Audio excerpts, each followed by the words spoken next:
Magandang umaga sa ating lahat.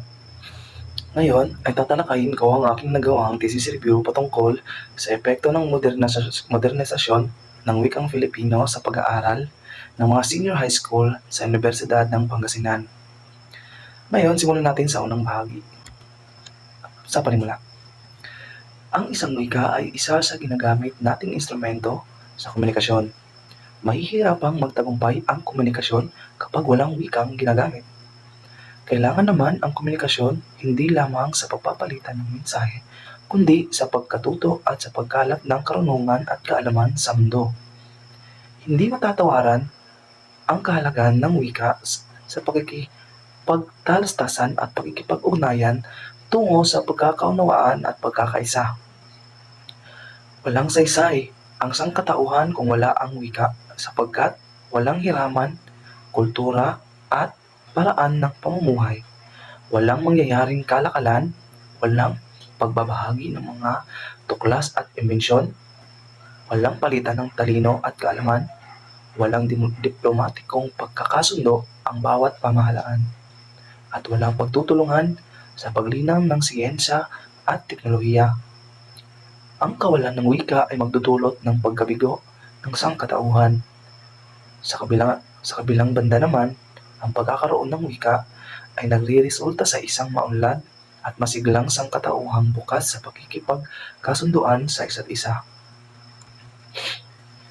Sinusuri ng pananaliksik na ito ang epekto ng modernisasyon ng wikang Filipino sa edukasyon sa mataas na paaralan ng Pangasinan University. Dumating ang mga mananaliksik sa paksa dahil napansin natin na maraming kabataan o estudyante ngayon ang naglalaan ng oras sa pagbabrowse ng mga social media networking sites. At napansin din ng mga mananaliksik na sa pamamagitan ng mga social network na ito, tila maraming mga bagong salita ang umusbong, na marami ang humantong sa modernisasyon ng wikang Filipino. Nais din nilang malaman kung ito ba ay senyales na umuunlad pa rin ng wikang Filipino. Ngunit sa kabilang banda, ipinunto din nila na ang ibang mga salita ng kasarian ay tila unti-unting nawawala. Sa ikalawang bahagi, pagbuo ng hinuha o layunin. Ang pag-aaral na ito ay upang malaman o matukoy kung ano ang epekto ng modernisasyon ng wikang Filipino sa pag-aaral ng mga senior high school sa Universidad ng Pangasinan.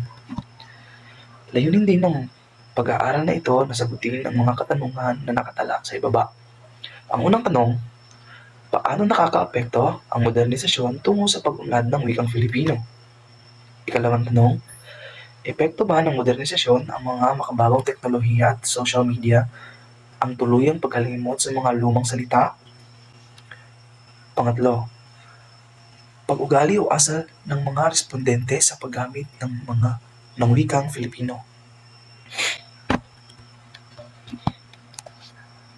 Sa ikatlong bahagi naman tayo dumako. Buod ng nilalaman ng pananaliksik. Ang layunin ng pag-aaral at pananaliksik na ito ay upang matukoy ang epekto ng modernisasyon ng wikang Filipino sa pag-aaral ng mga senior high school sa Universidad ng Pangasinan. Ang mga mananaliksik ay nagsagawa nito upang malaman ang pananaw ng ilan sa mga mag-aaral ng kursong STEM sa Universidad ng Pangasinan Senior High School Panuruan 2016-2017 patungkol sa modernisasyon ng wikang Filipino kaugnay sa pag-aaral ng mga senior high school. Sa kasalukuyan ay 50% or 50% na mag-aaral ng kursong STEM sa senior high school ang kanilang kinuha bilang maging respondente sa talatanungan. Ang napiling bilang maging respondente nagmamanaliksik ay upang malaman kung paano nakakaapekto sa kanila bilang isang mag-aaral at kabataan ang modernisasyong kaugnay sa pag-aaral nila ng wikang Filipino. Ang nilalaman ng tanong ay kung paano naapektuhan ng modernisasyon ang wikang Filipino.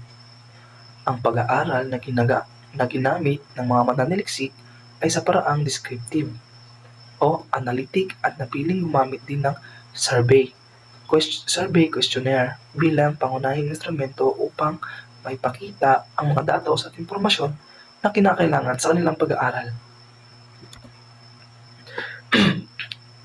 Pamanin. Tumako naman tayo sa ika-4 na bahagi, ang paglalahad ng datos batay sa hinuha o layunin. Laman ng kabanatang ito ang paglalahad at pagpapakahalugan sa mga datos na nakalap hinggil sa epekto ng modernisasyon ng wikang Filipino. Sa pag-aaral ng mga mag-aaral na senior high school sa Universidad ng Pangasinan, ang mga datos na nakapaloob sa chapter na ito ay mula sa mga sagot ng mga mag-aaral na senior high school sa kursong STEM. Sa unang talahayan, profile ng mga respondente. Batay sa unang talahayan, sa may taas, mayroong 200 na kabuuang bilang ng mga respondente ang sumagot sa talatanungan. 0.05% sa kanila ay may edad na 15 taong gulang. 38.87% naman ay may edad na 16 na taong gulang. 55.75% naman ay nasa 17 taong gulang. 4.35% naman ay may edad na 18 taong gulang. At 0.5 naman ay may edad 19 na taong gulang. Kaugnay nito, ayon sa table, ang mga respondent ay kasalukuyang naka-enroll sa kursong STEM at baitang grade 11 na. Tumako naman tayo sa talahayan, ikalawang talahayan, resulta na isinagawang survey. Sa unang tanong, malaki ba ang papel na ginagampanan ng modernisasyon upang mapaunlad at maipalaganap ang wikang Filipino?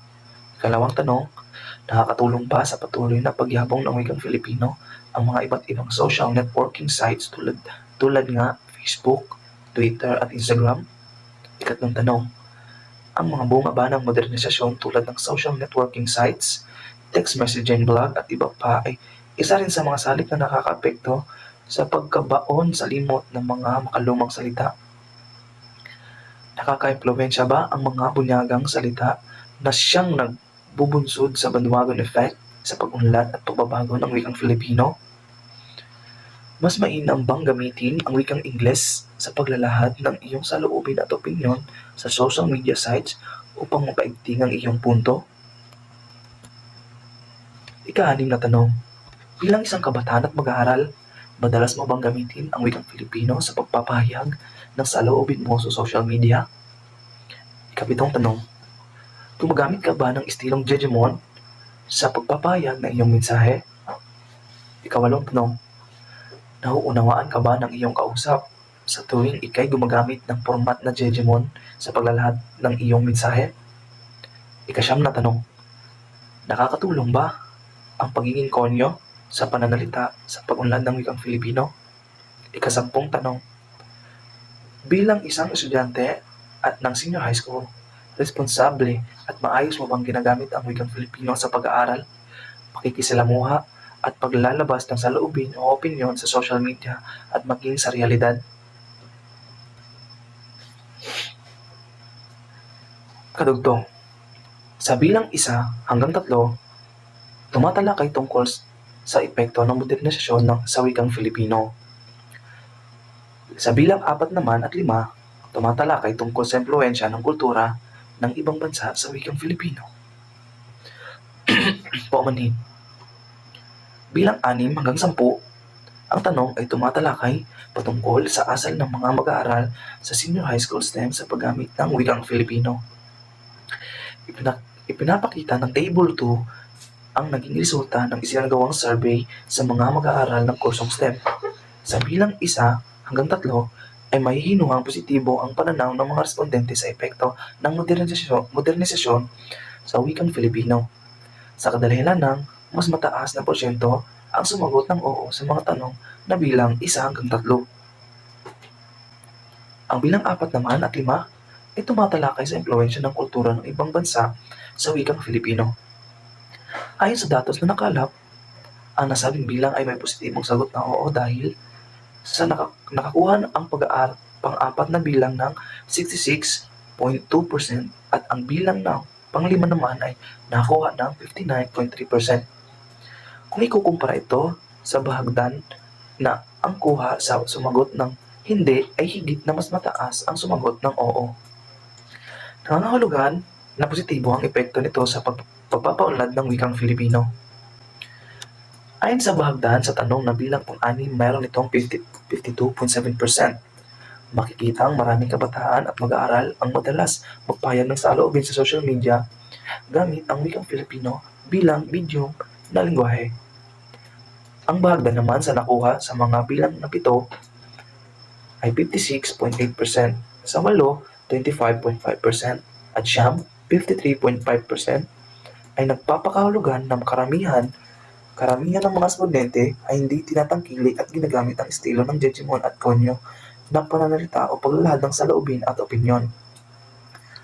Ayon din sa nakalap na datos, hindi umano nagkakaunawaan ang bawat isa kung Jejemon at Konyo ang estilong ginagamit.